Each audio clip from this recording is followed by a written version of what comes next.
ആശാനേ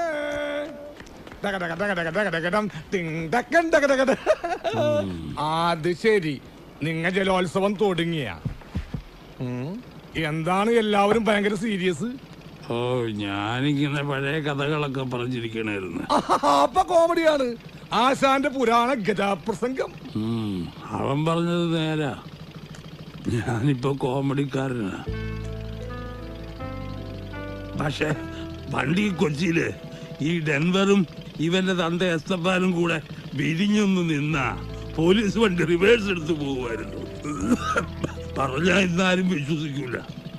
അപ്പൊ ഈ പ്രാഞ്ചി ഷാജിയൊക്കെ മൂക്കളെയും വാലിച്ച് നടക്കണം നത്തോലിപ്പുള്ളവരാണ്. അതിനിടയ്ക്ക് എപ്പോഴും ഈ പൊട്ടലും കയറി വന്ന് അന്ന് കൂടെ നിന്ന് പണി പഠിച്ചവരൊക്കെ ബെഡാ പാർട്ടികളായി. ഇവര് മാത്രം നമ്മളെ ഉപേക്ഷിച്ചില്ല. ഞാനിങ്ങനെ ഇവന്മാരുടെ തോളെ തൂങ്ങി ഒരു കടക്കിഴവനെ പോലെ.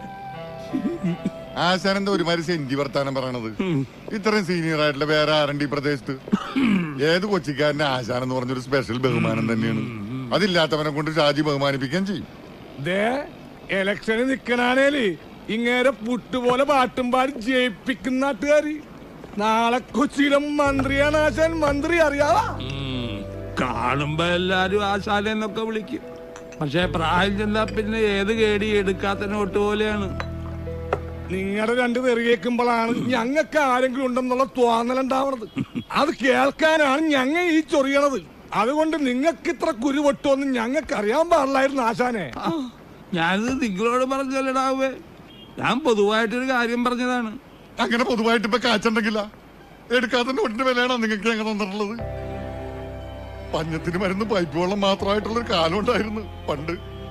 രാജപാളയം പട്ടിയുടെ പോലെ അകത്താട്ട് വളഞ്ഞ വയറും ഉന്തിപ്പിടിച്ച് നിൽക്കണം നെഞ്ചും കൂടുമായിട്ട് നടന്ന ഒരു വാണാല് ചെക്കനായിരുന്നു അന്ന് ഷാജി. അഞ്ഞൂര് വളിവിട്ട അഞ്ഞൂറ് ജീവനും കൂടി അങ്ങോട്ട് പോവും. ആ തെണ്ടി ചെക്കനിപ്പോ ആരുടെ പൊക്കത്തിന് ഞെളിഞ്ഞു നിൽക്കണ്ടെങ്കിൽ അതിന് കാരണക്കാരൻ നിങ്ങളാ. ആ നിങ്ങൾക്ക് വിലയിടാനുള്ള നോട്ട് ഒരു കമ്പടത്തിനും അടിക്കാൻ പറ്റൂല. ചത്തുപോയ അപ്പന്റെ സ്ഥാനത്താണ് ഞാൻ ആശാനെ കാണുന്നത്. ഇതാണ് ഞങ്ങൾ കൊച്ചിക്കാരുടെ ഒരു കുഴപ്പം. കൂടെയുള്ളവരുടെ എണ്ണം വന്നാൽ അത് കൂട്ടത്തിലുള്ള എല്ലാവരുടെയും എണ്ണമാ. ബോംബെയിലൊക്കെ എങ്ങനെയാണെന്ന് ഞങ്ങൾക്കറിയില്ല കേട്ടോ. പുറത്തുനിന്ന് നോക്കണവന്മാര് നമ്മ കേടികളാണ് കെട്ടവരാണെന്നൊക്കെ പറയുമായിരിക്കും. പക്ഷെ കൂട്ടത്തിലുള്ളവർ തമ്മിൽ ഒരിക്കലും ഗിരിഗിരിപ്പ് ഉണ്ടാവരുത്. അങ്ങനെ ഉണ്ടായാൽ ആ സെറ്റ് അടിച്ചു വിരിച്ച് കബൂറായി പോവുകയുള്ളൂ. അതുകൊണ്ടാ നിങ്ങൾ തമ്മിൽ പോട്ടി ഉണ്ടാവരുതെന്ന് എപ്പോഴും ജോളിയായിട്ടിരിക്കണമെന്ന് ഞാൻ പറയണത്. ആ സത്യം. ആ അത് കെടുത്തിയത്.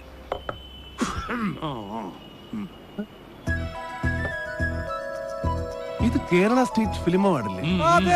ഇതെങ്ങനെ ഇവിടെ? അത് ആശാന് കിട്ടിയതാണ് ഏറ്റവും മികച്ച ചുമക്കുള്ള സ്റ്റേറ്റ് അവാർഡ്. ആ അവാർഡ് കിട്ടിയത് നിന്റെ തന്തയ്ക്ക്.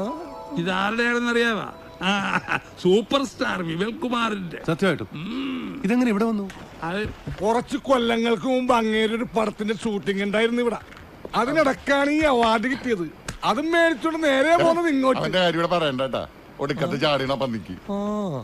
ഷാജി അണ്ണൻ സ്ഥലം കൊടുത്തിട്ട് അയാൾ മൈൻഡ് ചെയ്തില്ല. അത്രയ്ക്ക് അഹങ്കാരം കാണിക്കാവാ? സ്വർണമാണെന്ന് കരുതി അടിച്ചു മാറ്റിയതാണ്. പിന്നീടാണ് വിവരം അറിഞ്ഞത് പാട്ടപ്പിച്ചളായിരുന്നു.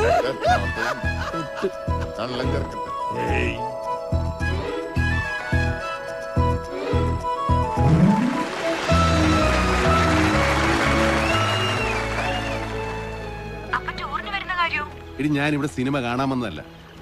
അതൊക്കെ എനിക്ക് അറിയാം. ഇപ്പം ഞാൻ അങ്ങോട്ട് വന്ന ഒക്കത്തില്ല. ഒരു ദിവസമെങ്കിലും വന്നാലെന്താ? അത് ഫോണിൽ കൂടെ പറയാൻ പറ്റത്തില്ല. അതെന്താ? ഞാൻ വൈകിട്ട് അങ്ങോട്ട് വിളിക്കാം. ഹലോ അച്ഛാ. അച്ഛാ ഹലോ.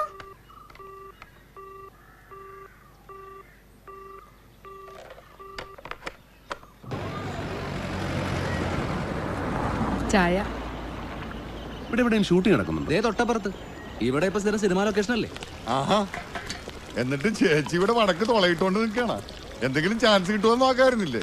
ചേച്ചി പണ്ടൊന്ന് ചാൻസ് ചോദിച്ചപ്പോ റിലീസായ പടമാണ് ദേ അവിടെ നിന്ന് ബിസ്ക്കറ്റ് തിന്നണത്. അതോ ചില തൈക്കളവിന്ന് അടിമാര് പറയണ പോലെ ഇനി നായികയായിട്ടുള്ള ഷാജിയണ്ണൻ അങ്ങനെ പറയരുത്. ചേച്ചിക്ക് നല്ല അടിപൊളി അമ്മ വേഷമല്ലേ സിനിമാക്കാര് കൊടുത്തത്. ചേച്ചി അമ്മ വേഷത്തിൽ അഭിനയിക്കുന്നില്ല, ജീവിക്കല്ലേ. അതേടാ, കളിയാക്കടാ. ഒരു സിനിമാക്കാരൻ വീർപ്പിച്ച് തന്ന വയറ് തന്നെയാ എന്റെ. അന്നേ അതങ്ങ് കലക്കി കളഞ്ഞിരുന്നെങ്കിലേ ചിലപ്പോ ഞാനും ഒരു നടിയാവുന്നടാ. വാ എസ്കേപ്പ്, അല്ലെങ്കിൽ ചേച്ചി നമ്മളെയും കലക്കും. വാ തിളക്കുകയാണ് കിടക്കുന്നത്. പോട്ടെ, അവരൊരു കോമഡി പറഞ്ഞല്ലേ. ഈ കൊച്ചിനെ ഞാൻ കഷ്ടപ്പെട്ട് വളർത്തുമ്പോഴേ തിരിഞ്ഞു നോക്കാൻ ഒരു കോമഡിക്കാരനെ കണ്ടിട്ടില്ല ആശാനെ. പോട്ടെ സാറ്.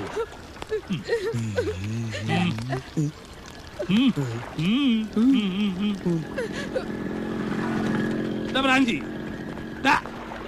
നിനക്കിത് എന്തിന്റെ സൂക്കേടാണ്? കഷ്ടപ്പെട്ട് ജീവിക്കണ ഒരു പെൺകൊച്ചാണ് അവള്. ആര് എന്ത് എങ്ങനെ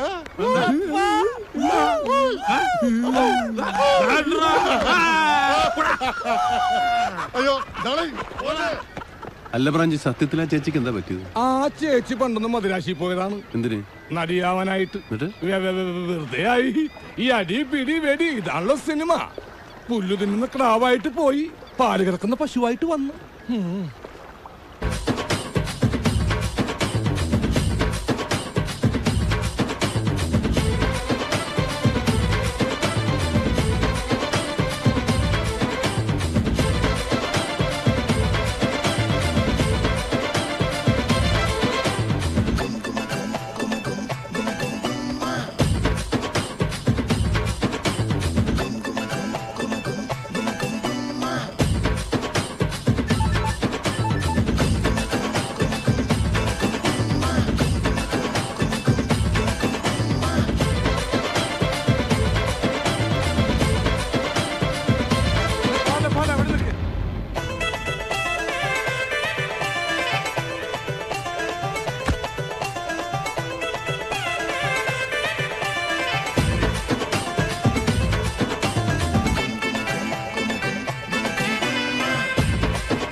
ആരാണ്ട എന്നെ പിടിച്ച് കെട്ടിട്ട്?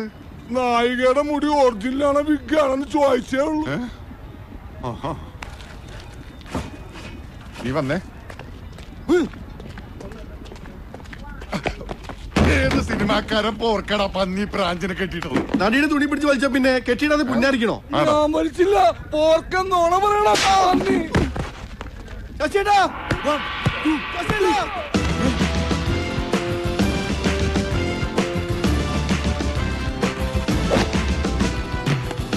ഇവനാണ് സ്റ്റണ്ട് മാഷ്. ഓ പാണ്ടിക്കാരും ഉണ്ടല്ലോ കൂടെ. കൊച്ചിയിൽ വന്നാണ് പന്നിയുടെ ഒക്കെ കളി. ഇന്ത്യക്കാരനോട് കളിക്കാൻ പാണ്ടിക്കാരൻ ആരടാ? വാടാ ഇവൻ ചൊവ്വന്ന് വന്നതാണെന്ന് തോന്നുന്നു. ആരെങ്കിലും വിളിച്ച തലയും കുത്തി ആടാ പതി പറയണത്. ആ അത് നേരം ചൊവ്വേ.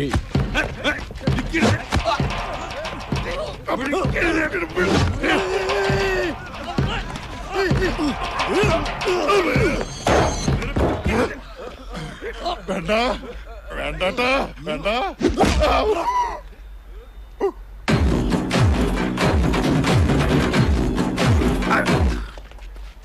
ഓട്ടമാഷേ, നമ്മളൊക്കെ ഇനിയും കാണാനുള്ളവരല്ലേ? നല്ല അടി കിട്ടുമ്പോ അവന്റെ ചൊറിച്ചിലൊക്കെ അങ്ങ് മാറും. ചൊറിച്ചിൽ മരുന്ന് അടിയല്ലല്ലോ, ഓയിൻമെന്റ് അല്ലേ? സ്റ്റണ്ട് മാസ്റ്റർക്ക് മരുന്നിടാൻ വന്നാണോ? നീയും കൊള്ളു അടി.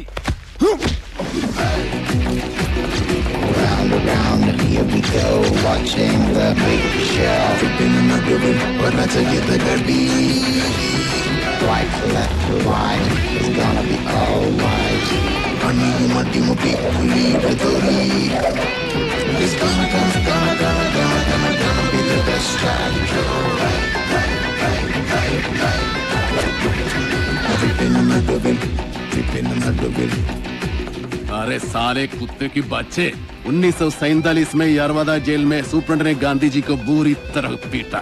आने वाली पीढ़ियां इस बात पर कठिनाई से विश्वास करें कि इस तरह रक्त मांस वाला पुरुष पृथ्वी पर उल्पन्न हुआ था। मामा जी आइए, बैठिए, अखबार पढ़िए।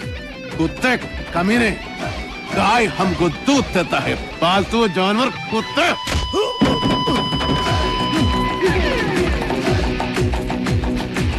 ചൊറിച്ചിൽ വന്ന ഓയിൻമെന്റ് തന്നെ തേക്കണോടാ കൊണാപ്പച്ചാരെ. ചണ്ട് മാസ്റ്റർ പേരെന്താന്നാ പറഞ്ഞേ? മാഫിയ ശശി. മാഫിയ എന്നുള്ളത് നിന്റെ അച്ഛന്റെ പേരാണോടാ? ശശി. അത് മതി, കൂടുതൽ ഡെക്കറേഷൻ ഒന്നും വേണ്ട. ഈ ശശിമോന്റെ കൂടെയുള്ള സകല സ്റ്റണ്ട് മക്കളോടും കൂടാ പറയുന്നത്.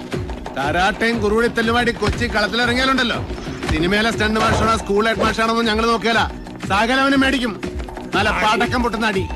അരെ ഓ സംഭ വേണ്ടയടിച്ചാൽ തൊണ്ടേ കെട്ടൂടാ പാണ്ടിക്കാര കേട്ടോ.